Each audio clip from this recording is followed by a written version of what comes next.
یہ کہتے ہیں کہ کیا یہ صحیح ہے کہ جب فرعون غرق ہو رہا تھا تو حضرت جبرائیل اس کے منہ میں خاک ڈال رہے تھے، مٹی ڈال رہے تھے، کیا یہ صحیح ہے؟ بھائی ایسی کوئی روایت میری نگاہ سے تو نہیں گزری، ہو سکتا ہے کوئی اسرائیلی روایات موجود ہوں، آپ نے پڑھی ہو، لیکن بہرحال میری نگاہ سے نہیں گزری، اور نہ اس کے منہ میں مٹی ڈالنے کا کوئی مطلب کوئی وجہ سمجھ میں آتی ہے۔ وہ تو پہلی ذلت کے اندر مبتلا تھا شدید قسم کی، تو مٹی ڈال کے کیا ہوتا؟ قرآن اور حدیث میں جو میں نے پڑھا ہے اس میں نے کہیں ایسی چیز نہیں پڑھی۔ ایک بھائی نے پوچھا ہے کہ ہمارے یہاں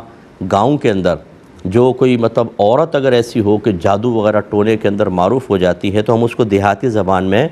ڈائن کہتے ہیں۔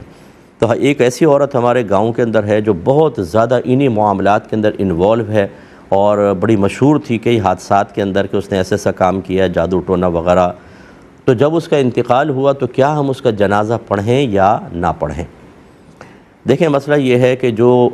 گندے عملیات کرتے ہیں، کلمات کفر و شرک کہتے ہیں، ایسا جادوگر تو فوراً دائرہ اسلام سے خارج ہو جائے گا، چاہے وہ مرد ہو یا عورت، اور اس کا جنازہ نہیں پڑھا جائے گا کیونکہ وہ دائرہ اسلام سے خارج ہو گیا۔ اور اگر بعض اوقات ایسا ہوتا ہے ہم کسی کے بارے میں معروف کر دیتے ہیں، مشہور کر دیتے ہیں، کسی نے الگ کٹیا بنا لی تو ہم کہتے ہیں یہ بابا بڑا پرسرار قسم کا، یہ جادو ٹونا کرتا ہے، ایسا معروف کر دیتے ہیں، تو اگر وہ مسلمان ہے اور خواہ لوگوں نے اس کے بارے میں افواہیں اڑا دیں تو پھر وہ مسلمان ہے،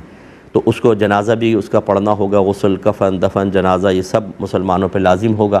تو اس لیے پہلے اچھی طریقے سے دیکھ لیں، صرف کسی کا کسی چیز میں معروف ہو جانا یہ کسی شے کے حقیقتاً موجود ہونے کی دلیل نہیں ہوتی ہے۔ بعض اوقات لوگ دشمنی میں ویسے ہی مشہور کر دیتے ہیں، حقیقت ایسی نہیں ہوتی، اور جنازے کا معاملہ بڑا خطرناک ہے کیونکہ یہ فرض ہے ہمارے اوپر اس کو غسل دینا، کفن دینا وغیرہ، اور نماز جنازہ پڑھنا، اور اگر اس میں کوتاہی ہو گئی تو ہم گناہ کبیرہ کے مرتکب ہوں گے۔ اس لیے اچھی طرح تحقیق کرنے کے بعد پھر یہ جو میں نے عرض کیا وہ کیا جائے۔